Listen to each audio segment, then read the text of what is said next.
Hello students, welcome back to Diksha YouTube channel. कैसे हैं आप सभी लोग? आई होप कि आप सभी लोग बहुत अच्छे होंगे और आप लोगों की जो प्रिपरेशन है वो भी बहुत अच्छी चल रही होगी। और आप लोगों को मैंने जो भी पढ़ाया था वो आप लोगों ने अच्छे से पढ़ा होगा, उसका रिवीजन किया होगा और उसका अच्छे से नोट्स बनाए होंगे। तो हमारी जो लास्ट क्लास थी उसके अंदर अपन ने पढ़ा था पोरीफेरा के बारे में, और पोरीफेरा से पहले अपन ने जितने भी बेसिस ऑफ क्लासिफिकेशन थे वो सारे कंप्लीट कर लिए थे। तो आज की क्लास में अपन पढ़ने वाले पोरीफेरा के बाद वाला फाइलम, और पोरीफेरा के बाद वाला फाइलम आप लोगों को पता होगा कौन सा है, स्लेंट्रेटा है।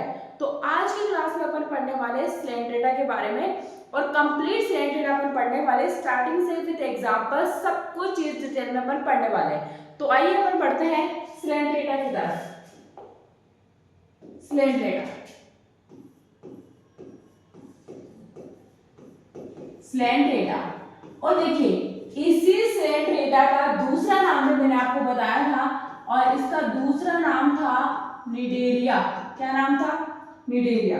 तो स्लेंट्रेटा का दूसरा नाम क्या था बच्चे? निडेरिया था।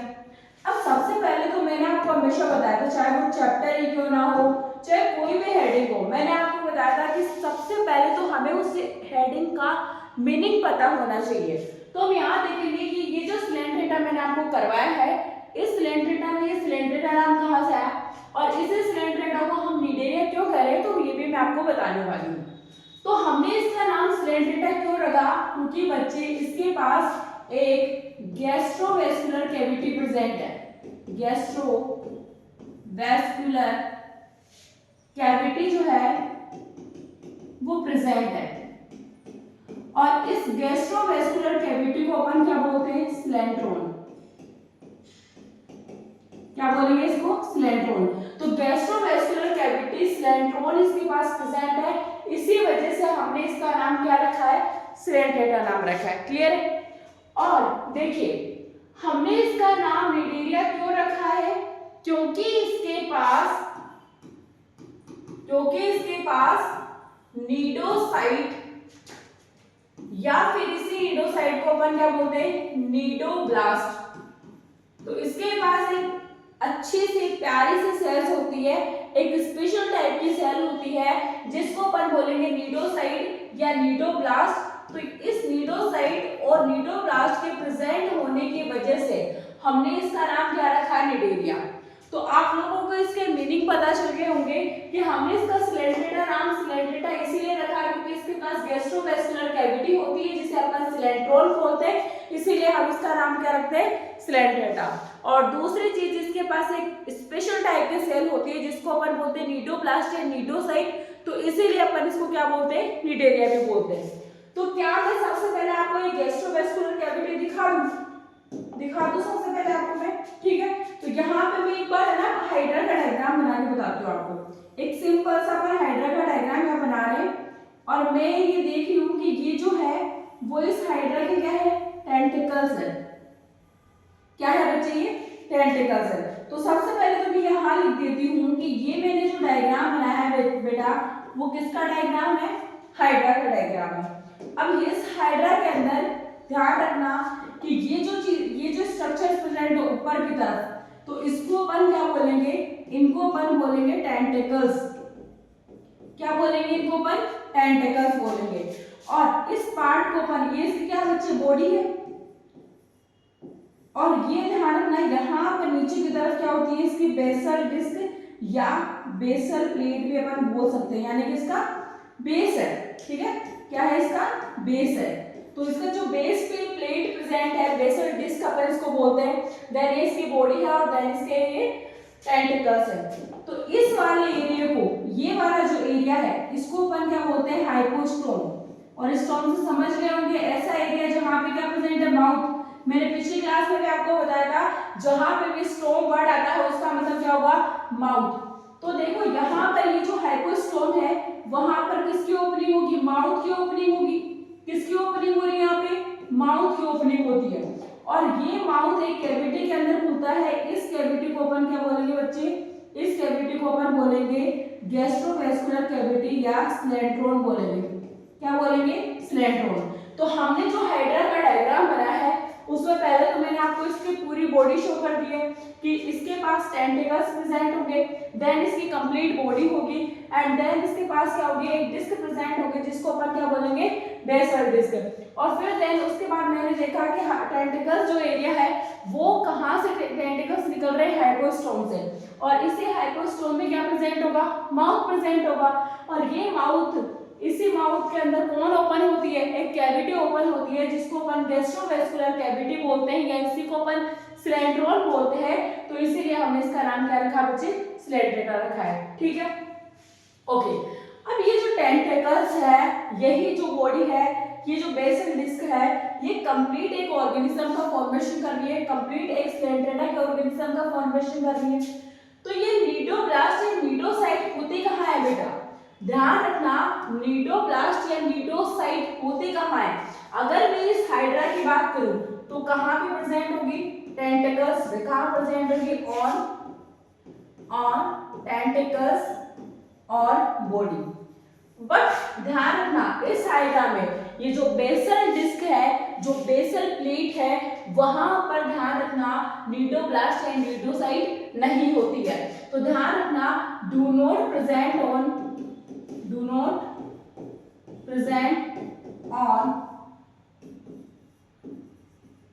बेसल डिस्क, या हम इसको इस तरीके के आपको DIS के भी करके आपको दिखेगा।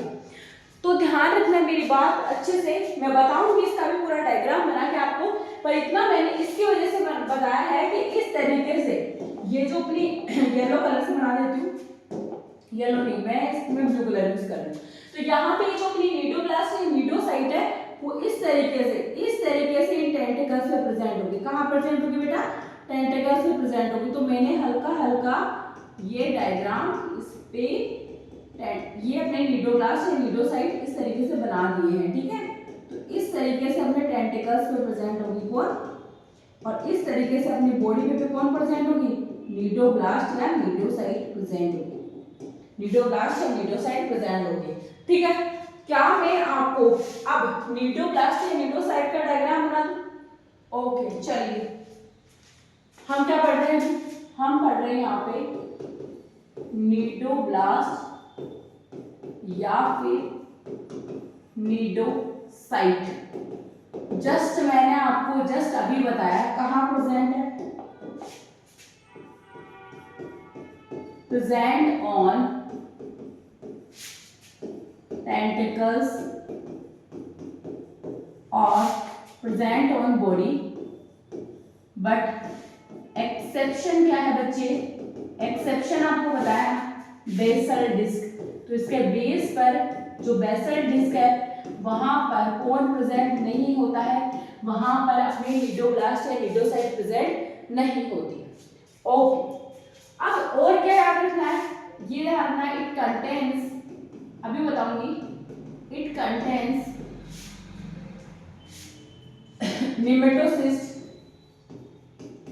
निमेटोसिस्ट, और इसी निमेटोसिस्ट को ध्यान रखना, इसी निमेटोसिस्ट को अपन क्या बोलते हैं, stinging capsule,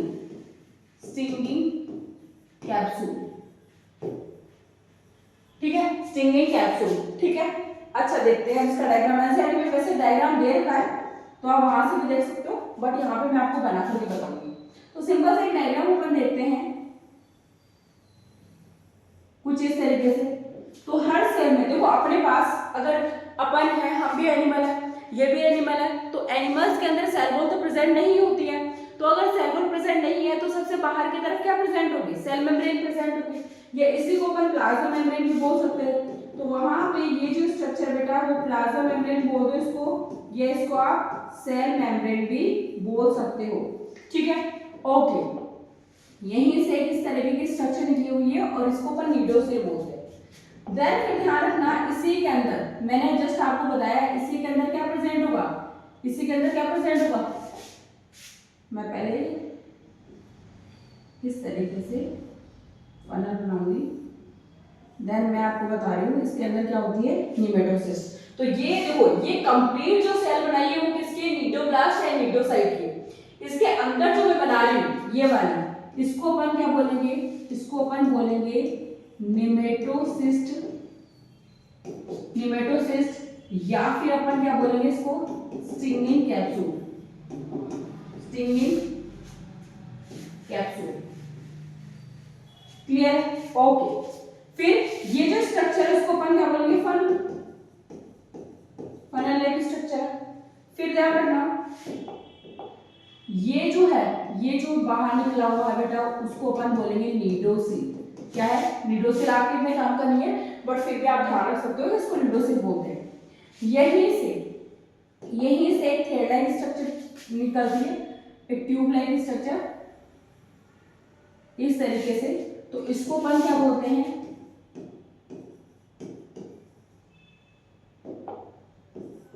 thread like tube. क्या है ये? धागे जैसी एक ट्यूब है। ओके। इसी के अंदर क्या भरा रहता है बच्चे? इसी के अंदर पॉइजन भरा रहता है, इसी के अंदर पॉइजन है। और यहाँ पे अगर ये सेल है बेटा तो यहाँ पे न्यूक्लियस भी होगा, इसके अलावा माइटोकॉन्ड्रिया वगैरह भी होगा। तो मैं यहाँ पे न्यूक्लियस भी बना देती हूँ। एंड मैं यहाँ पर एक टाइप की सेल और बना रही हूँ जहाँ पे एक ना सेल भी नहीं बोल सकते, पहले उसको लेसो सेल बोलते थे बट अभी जो है उससे सेल हटा दिया गया है तो हम उसे लेसो भी बोल सकते हैं, लेसो सेल भी बोल सकते हैं। तो यहाँ पे नेमेटोसिस से स्टिंगिंग कैप्सूल को इस नेमेटोसाइट से अटैच करने के लिए एक ऐसी स्प्रिंग लाइक स्ट्रक्चर होती है जिसको अपन क्या बोलेंगे? लेसो। क्या बोलेंगे?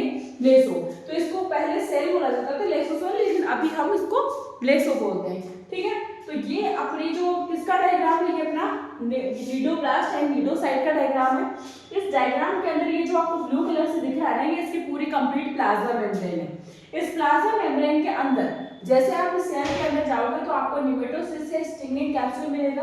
इस नेमेटोसिस से स्टिंगिंग कैप्सूल के अंदर पॉइजन भरा हुआ रहता है। तो कभी आपने वो स्प्रिंग वाले पेन यूज किए हैं, ऑब्वियसली किए होंगे। तो अपन जब नीचे की तरफ दबाते हैं तो वो रिफिल जो है वो नीचे की तरफ आ जाती है। तो सेम वही कहानी है इसके अंदर भी।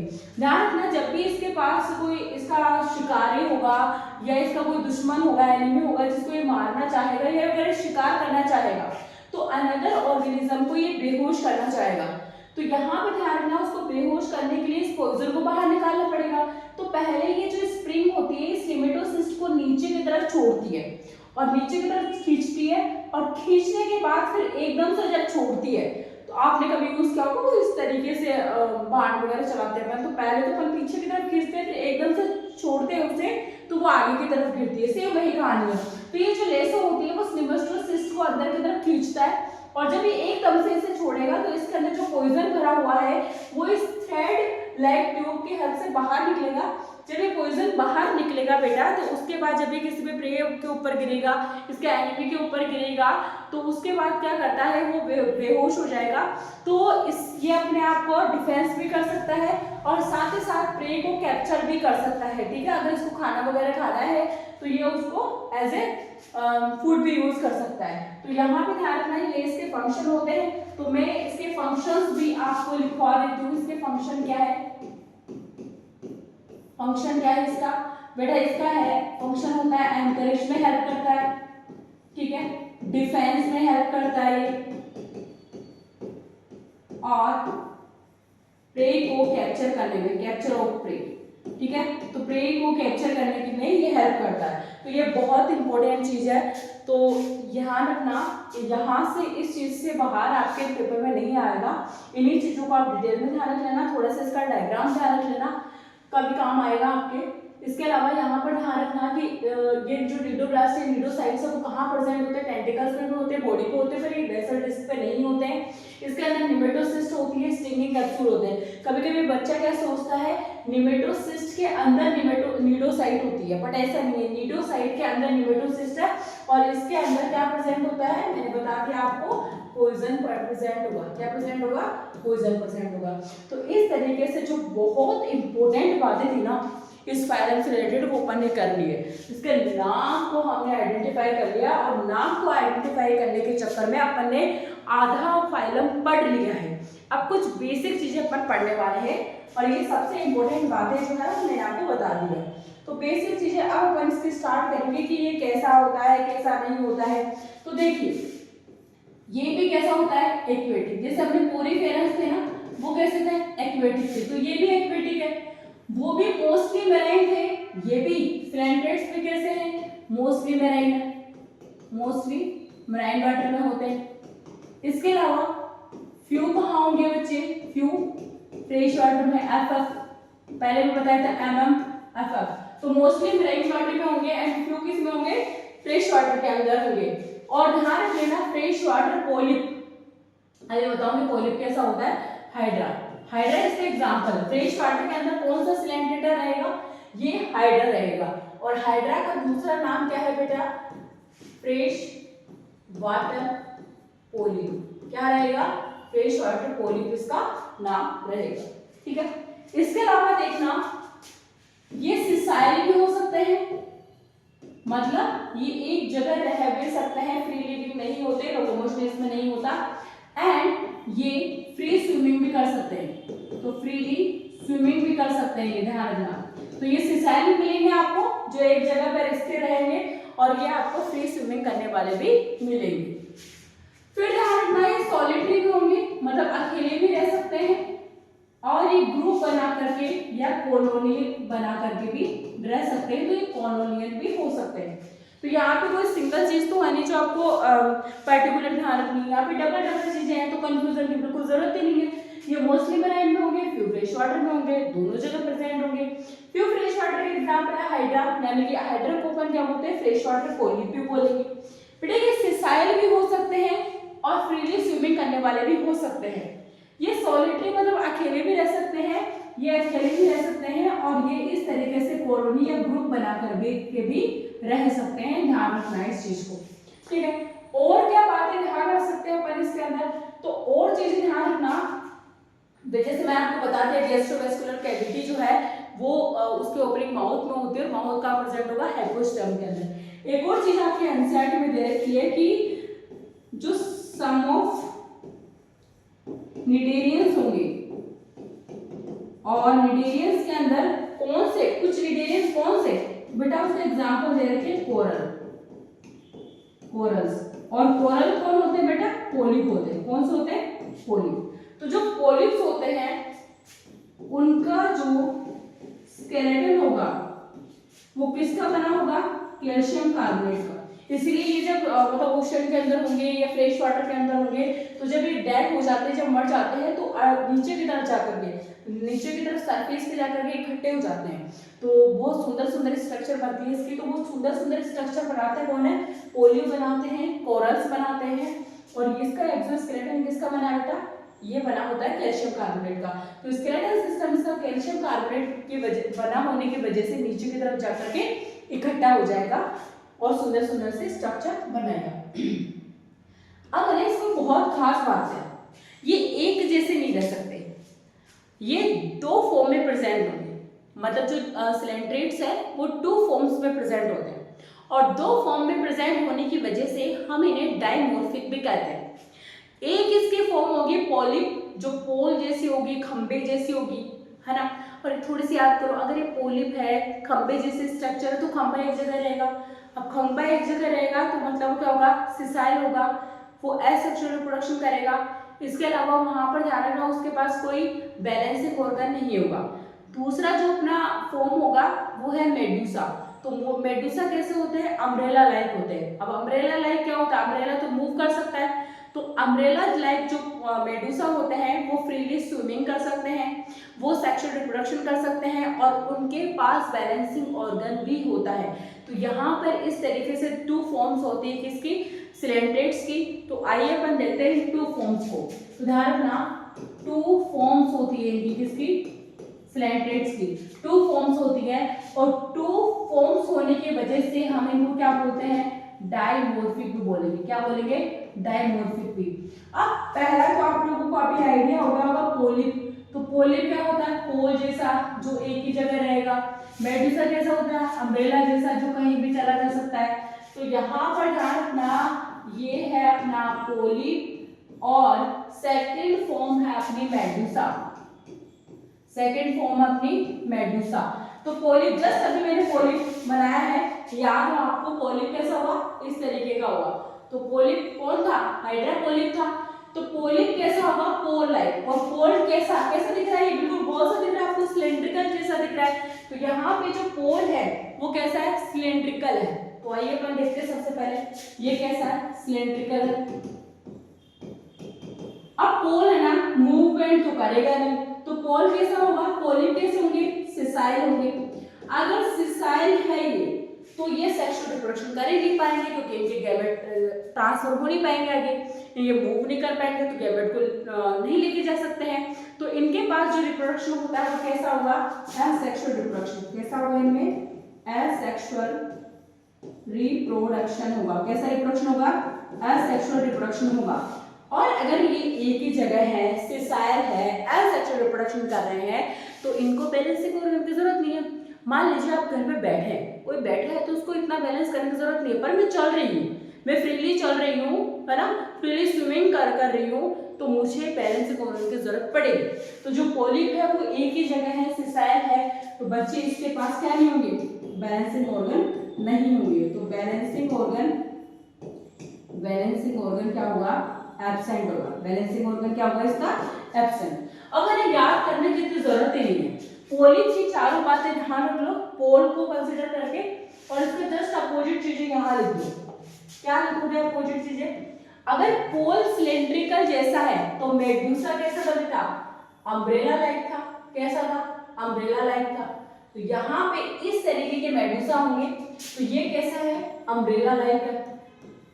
अब जब भी बारिश होती है बेटा तो आप अम्ब्रेला लेके कहीं भी जा सकते हो, तो अम्ब्रेला तो सिसाइल हो नहीं सकता, तो अम्ब्रेला कैसा होता है, फ्री स्विमिंग करता है। अम्ब्रेला क्या करता है, फ्री स्विमिंग करता है। अब जब ये फ्री स्विमिंग करता है तो अपने गैमेट्स को भी ट्रांसफर कर देता है उस टाइम, तो यहाँ पे क्या होगा, सेक्सुअल रिप्रोडक्शन होगा। क्या होगा, सेक्सुअल रिप्रोडक्शन होगा। और यहाँ पे अगर ये सारी चीजें हो रही है तो ये ऐसा तो नहीं है कि घर बैठे ये तो फ्रीली स्विमिंग कर रहे हैं, तो इनको क्या चाहिए, बैलेंसिंग ऑर्गन चाहिए। क्या चाहिए, बैलेंसिंग ऑर्गन चाहिए, बैलेंसिंग ऑर्गन प्रेजेंट। और बैलेंसिंग ऑर्गन कौन से होंगे इनके पास, बैलेंसिंग ऑर्गन होंगे स्टेटोसिस्ट। कौन से होंगे, स्टेटोसिस्ट। क्लियर है। तो यहाँ पे अपन इनके एग्जाम्पल भी देखिए पहला एग्जाम्पल तो आप लोगों को लर्न हो गया होगा, हाइड्रा। हाइड्रा का दूसरा नाम मैंने अभी क्या बताया आपको, फ्रेश वाटर पॉलिप बताया। सेकेंड है बेटा इसका एडम्सिया। क्या है, एडम्सिया। और एडम्सिया का दूसरा नाम आप लोग ध्यान रखना, सी एनिमोन। क्या बोला जाता है इसको, सी एनिमोन बोला जाता है। अगर बस स्पेस कम है तो यहाँ पे थर्ड एग्जाम्पल देती हूँ, गोरगोनिया। क्या है बेटा, गोरगोनिया। और गोरगोनिया का दूसरा नाम क्या याद रखना, सीफेन। मैं लास्ट में जब एग्जाम्पल करवाऊंगी तब भी इनके दूसरे नाम लिखाऊंगे, पर यहाँ लिखवाने का मकसद ये है कि आप लोगों को इनके सेकंड नाम भी याद हो जाए। तो पॉलिप जो है उसके एग्जाम्पल है हाइड्रा, एडम्सिया। एडम्सिया का दूसरा नाम क्या है, सी एनिमोन एंड गोरगोनिया, और इसका दूसरा नाम क्या है, सीफेन। और यहाँ पे अगर मेडूसा की बात करें बच्चे तो इसका एग्जाम्पल है ओरेलिया। ओरेलिया। और इस पे क्वेश्चन पूछा जाता है क्योंकि इसके नाम में, इसका जो सेकंड नेम है उसके अंदर फिश आता है, लेकिन ये फिश तो है नहीं, ये तो सिलेंड्रेटा में आती है। फिश वही होगी जो पिसीज क्लास के अंदर है, सुपर क्लास में आएगी। जो पिसीज क्लास में सुपर क्लास है, तो पिसीज जो सुपर क्लास है उसके अंदर जो भी आएंगे वो रियल फिश होगी। इसके अलावा जैसे कि जेली फिश है, सिल्वर फिश है, ठीक है, स्टार फिश है, तो ये सभी क्या होते हैं, इनके नाम में भले ही फिश आता है लेकिन ये ध्यान रखना फिश नहीं होती है, रियल फिश नहीं है। जो सुपर क्लास पिसीज में आएगी, और पिसीज के दो क्लास होती है, ओस्टियोपिथीज एंड कॉन्ट्रिक्यूथिस। तो इन दोनों क्लास में आने वाले एग्जाम्पल ही रियल फिश होंगे, बाकी सारे फेक हैं। ठीक है, तो इसका एग्जाम्पल आपको एक ध्यान रख लेना, ओरेलिया इसका एग्जाम्पल जिसको अपन जेलीफिश भी बोलते हैं। क्लियर है। तो यहाँ पर देखो ये अकेले हो, मतलब ये जिंदगी भर पॉलिप रहेंगे, ये जिंदगी भर मेडूसा रहेंगे, पर कुछ ऐसे भी होते हैं जिनमें मेटाजेनेसिस प्रेजेंट होता है। अब मेटाजेनेसिस देखो, मेटास्टेसिस अलग है, मेटामॉर्फोसिस अलग है ना, एंड मेटाजेनेसिस अलग है। तो मेटाजेनेसिस का मतलब क्या है, मेटाजेनेसिस का मतलब है अल्टरनेशन ऑफ जनरेशन, मतलब जनरेशन जो है वो अल्टरनेटिव फॉर्म में, एक टाइम पे वो पॉलिप होंगे और जैसे वो एसेक्सुअल रिप्रोडक्शन करेंगे, क्योंकि पॉलिप क्या कर रहे हैं, एसेक्सुअल रिप्रोडक्शन, तो पॉलिप एसेक्सुअल रिप्रोडक्शन करके क्या बना देंगे, मेडूसा, और मेडूसा सेक्सुअल रिप्रोडक्शन करके क्या बना देंगे, पॉलिप। तो इस तरीके से इनमें अल्टरनेशन ऑफ जनरेशन प्रेजेंट होता है। तो ये भी अपन देखने वाले हैं। इसका दूसरा नाम बहुत इंपॉर्टेंट है, ध्यान रखना, पूछा जाता है। मेटास्टेसिस अलग है, मेटाजेनेसिस अलग है, मेटामॉर्फोसिस अलग है, कंफ्यूज नहीं होना है।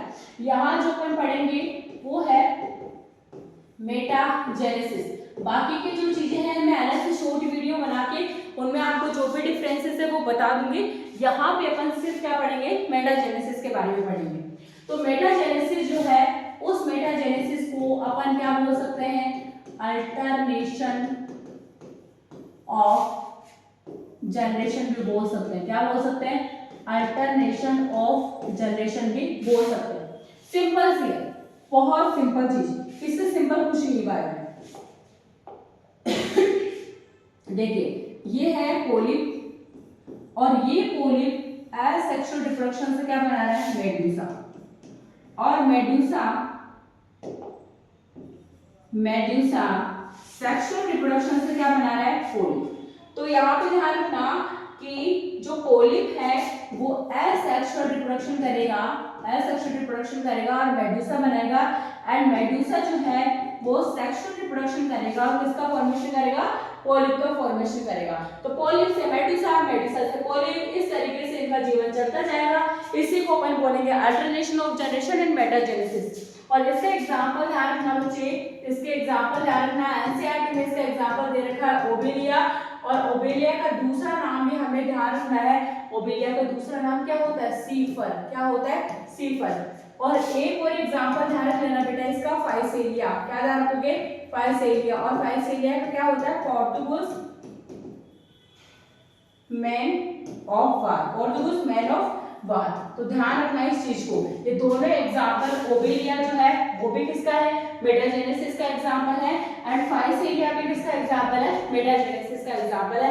बहुत सिंपल सी चीज है, इस ऐसे सिंपल चीजें ही पूछी जाती है नीट में, बस हम इनको थोड़ा सा क्या कर देते हैं, टिपिकल कर देते हैं। बट ये चीजें टिपिकल होती है, ये बहुत अच्छे से अगर आप पढ़ोगे, समझ के पढ़ोगे तो सारी चीज सिंपल है। ठीक है, ओके। अब छोटी छोटी चीजें हैं वो अपन देख लेंगे।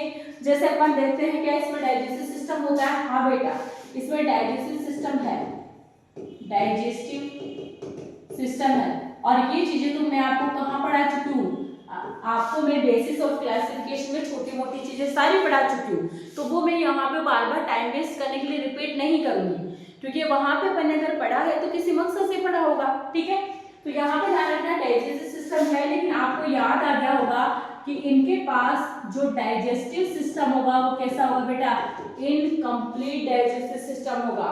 कैसा होगा, इनकम्प्लीट डाइजेस्टिव सिस्टम। भले ही इनकम्प्लीट है पर पोरीफेरा की तरह नहीं है कि डाइजेस्टिव सिस्टम में एब्सेंट है। ठीक है, यहाँ पर है। इसके अलावा यहाँ पर अगर डाइजेस्टिव सिस्टम है बेटा, तो यहाँ पे डाइजेशन भी होगा। क्या होगा, डाइजेशन भी होगा। अब डाइजेशन दो टाइप का हो सकता है। एक इसमें जो डाइजेशन होगा वो एक्स्ट्रा सेलुलर होगा, जैसे हमारे अंदर है ना एक्स्ट्रा सेलुलर, वैसे इनके अंदर है। और इंट्रा सेलुलर, पिछली बार जब मैंने आपको पोरीफेरा पढ़ाया था तो मैंने आपको बताया था कि डाइजेशन जो है पोरीफेरा के अंदर इंट्रा सेलुलर था, मतलब सेल के अंदर था।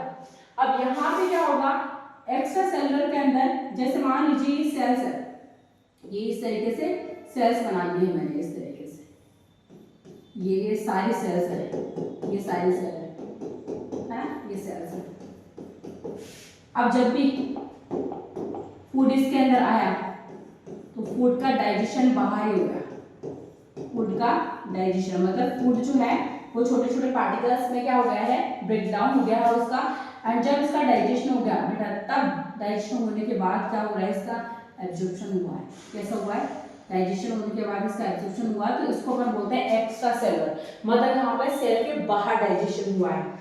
सेकेंड चीज अगर मैं बताऊं, इंट्रा सेलुलर पहले भी बता चुकी हूँ। यहाँ पे अपने पास ये सेल है, ये अपनी सेल है, तो यहाँ पे खाना पहले ही अंदर चला जाता है बिना डाइजेशन के, मतलब खाना यहाँ पे क्या चला जाएगा, पहले ही चला जाएगा, मतलब यहाँ पे पहले एब्जॉर्प्शन हो जाएगा। पहले क्या हो गया, एब्जॉर्प्शन हो गया है। एंड अंदर जाने के बाद क्या हुआ है, यहाँ पे अंदर जाने के बाद क्या हुआ है, डाइजेशन। तो सेल के बाहर अगर डाइजेशन होता है तो एक्स्ट्रा सेलुलर, और सेल के अंदर डाइजेशन होता है तो इंट्रा सेलुलर डाइजेशन। बाकी के सिस्टम देखिए, जैसे कि लाइक रेस्पिरेटरी सिस्टम, देखो अगर आप लोग सोचो कि मैम इसके पास रेस्पिरेटरी सिस्टम होता नहीं है तो फिर ये रेस्पिरेशन किससे करते हैं बेटा, जनरल बॉडी सरफेस से करते हैं। जब मैं आपको ब्रीथिंग वाला चैप्टर पढ़ाऊंगी, breathing and exchange of gases, तब आपको वहां बताऊंगी। तो ये जो लोग हैं जिनके पास रेस्पिरेटरी सिस्टम नहीं होता है, एक्सक्रीटरी सिस्टम नहीं होता है, तो ये एक्सक्रीशन और रेस्पिरेशन किसके हेल्प से करते हैं, जनरल अपनी बॉडी सरफेस से करेंगे। तो रेस्पिरेटरी सिस्टम, ठीक है, सर्कुलेटरी सिस्टम,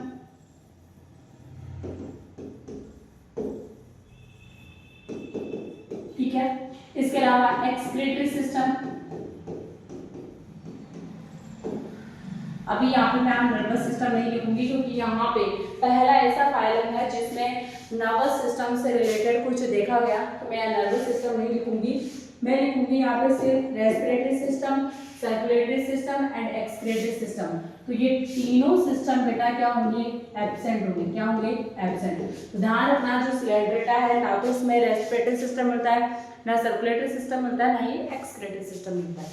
लेकिन यहाँ पे फर्स्ट टाइम हमें क्या मिली, फर्स्ट टाइम पहली बार एपोलर न्यूरॉन, ठीक है, नर्व सेल बोल सकते हो या न्यूरॉन बोल सकते हो। तो पहली बार आपको एपोलर न्यूरॉन या नर्व सेल से पहली बार आपको मिली। अब एपोलर क्या होता है, देखो आपने ना एक डायग्राम देखा होगा कैसा, मैं सिंपल सा बनाती हूँ। आपने ना ये गोला बनाने का एक मकसद है। देखो इनके पास में इस तरीके से क्या होते हैं, डेंड्राइट्स होंगे, इस तरीके से क्या होंगे, डेंड्राइट्स होंगे। इसके अलावा सेल बॉडी होती है एंड यहाँ पर क्या होगा, एक्सोन। ये एक्सोन मतलब ये नॉर्मल डायग्राम अपन ने बनाया न्यूरॉन का, जो बेसिकली होता है पोली, अपन बोल सकते हैं इसमें बहुत सारे पोलर्स होते हैं, तो मल्टीपोलर अपन इसको बोल सकते हैं। अब यहाँ से मैं अगर डेंड्राइट्स को रिमूव कर दूं, एक्सोन्स को रिमूव कर दूं, तो जो ये सेल बॉडी बची है ना, तो ये सेल बॉडी, अकेली जो सेल बॉडी है, इसी को अपन क्या बोलेंगे, एपोलर न्यूरॉन। तो यहाँ पर देखो अगर मैं डेंड्राइट्स को यहाँ से हटा दूं, अगर मैं यहाँ से एक्सोन को हटा दूं, तो सिर्फ मेरे पास क्या बचा, सिर्फ मेरे पास सेल बॉडी बची, सिर्फ मेरे पास सेल बॉडी बची। और इसी को अपन क्या बोलेंगे, एपोलर न्यूरॉन। और इसको अपन सेल बॉडी भी बोल सकते हैं, साइटोन भी बोल सकते हैं, सोमा भी बोल सकते हैं और पेरिकेरियम भी बोल सकते हैं, बहुत सारे नाम इसके। तो इसको अपन सेल बॉडी बोल सकते हैं, साइटोन, सोमा, पेरिकेरियम, बहुत सारे नाम इसको वो बोल सकते हैं। बट इसके अंदर अपन को ना तो यहाँ पर डेंड्राइट्स मिलेंगे, ना अपन को यहाँ पर एक्सोन मिलेगा। तो ये बेसिक सी बात है। इसके अंदर जो है नर्वस सिस्टम पूरा तो नहीं मिला हमें, लेकिन नर्वस सिस्टम से रिलेटेड हमें एपोलर न्यूरॉन दिखाई दी थी पहली बार। अब इसके बाद अपन देखेंगे कि इसके अंदर जितने भी ऑर्गेनिजम्स होते हैं वो कैसे होते हैं। तो यहाँ पे जो ऑर्गेनिज्म है वो यूनिसेक्सुअल भी हो सकता है एंड बाइसेक्सुअल भी हो सकता है, ठीक है। तो मेल और फीमेल जो है वो सेपरेट भी हो सकते हैं, और यहाँ पे मेल और फीमेल जो ऑर्गन है वो सेम ऑर्गेनिज्म में भी मिल सकते हैं। तो ये यूनिसेक्सुअल भी है एंड बाइसेक्सुअल भी है। फिर ध्यान रखना, यहाँ पर रिप्रोडक्शन की बात करें, तो यहाँ पर रिप्रोडक्शन भी दोनों टाइप का मिलेगा आपको। यहाँ पे आपको एसेक्सुअल रिप्रोडक्शन भी मिलेगा एंड सेक्सुअल रिप्रोडक्शन भी मिलेगा। तो ये जो सिलेंड्रेट्स है इनमें सारी चीजें डबल डबल होती है। जैसे मैंने आपको बताया डाइजेशन, तो डाइजेशन कैसा होता है, यहाँ पे एक्स्ट्रा सेलुलर होगा, इंट्रा सेलुलर भी होगा, ये यूनिसेक्सुअल भी होंगे, बाइसेक्सुअल भी होंगे। इनमें जो रिप्रोडक्शन होगा वो एसेक्सुअल रिप्रोडक्शन भी होगा, सेक्सुअल रिप्रोडक्शन भी होगा। फर्टिलाइजेशन की बात करें तो यहाँ पे जो फर्टिलाइजेशन होता है वो बॉडी के बाहर पानी में भी हो सकता है, वाटर में भी हो सकता है एंड बॉडी के अंदर भी हो सकता है। तो यहाँ पे जो फर्टिलाइजेशन है वो एक्सटर्नल भी हो सकता है एंड फर्टिलाइजेशन इंटरनल भी हो सकता है। फिर मैंने आपको कल डेवलपमेंट के बारे में बताया था, तो यहाँ पे डेवलपमेंट जो है वो भी दोनों टाइप का हो सकता है। मतलब यहाँ पे डायरेक्ट डेवलपमेंट भी आपको मिल सकता है एंड आपको इनडायरेक्ट डेवलपमेंट भी मिल सकता है। तो डायरेक्ट डेवलपमेंट मतलब यहाँ पे कोई लार्वा वार्वा नहीं हुआ, यहाँ पे कोई लार्वा नहीं बना है। इनडायरेक्ट डेवलपमेंट में, इनडायरेक्ट वे में हमारा एडल्ट बना है, तो इनडायरेक्ट डेवलपमेंट का मतलब है कि यहाँ पे लार्वा प्रेजेंट होगा।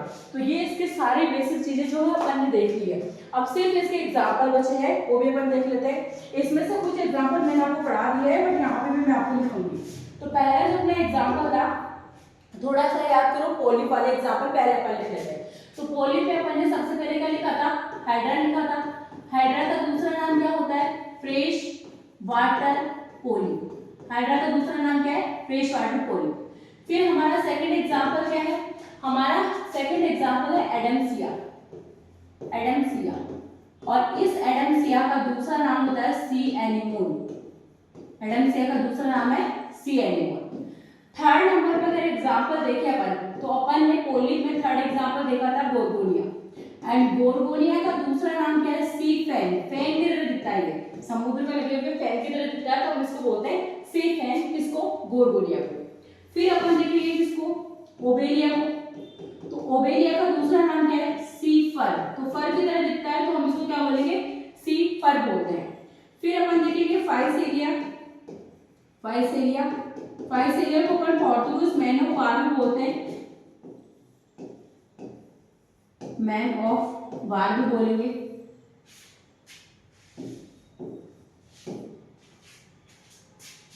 फिर जो अपना एग्जांपल है इसके अलावा यहाँ पे अपन देखिए पेनिटुला। पेनिटुला, तो पेनिटुला का दूसरा नाम है सी पेन। पेन की तरह दिखता है, समुद्र में है, तो हम इसको सी पेन भी बोल सकते हैं।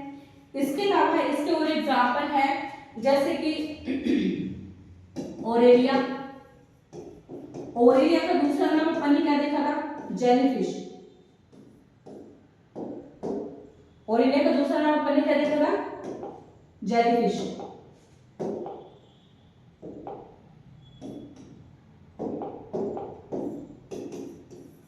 Jelly fish. एंड लास्ट जो अपना एग्जांपल है वो है मेएंड्रिना। मेएंड्रिना, और इस मेएंड्रिना को अपन ने क्या बोला था, ब्रेन कोरल। ठीक है, तो ये इसके 8 एग्जांपल्स हैं। कोई तरीके से आपको इनके नाम भी डालना है, उनके सेकंड नाम भी डालने हैं। और ये ऐसा फाइल है जिसमें हर किसी एग्जांपल के दूसरे नाम भी दे रखे हैं। तो ये सारे एग्जांपल्स आपको ध्यान रखना, जो बेसिक डिटेल्स है वो आपको ध्यान रखनी है। ये वीडियो कैसी लगी मुझे कमेंट करके जरूर बताना। Thank you so much.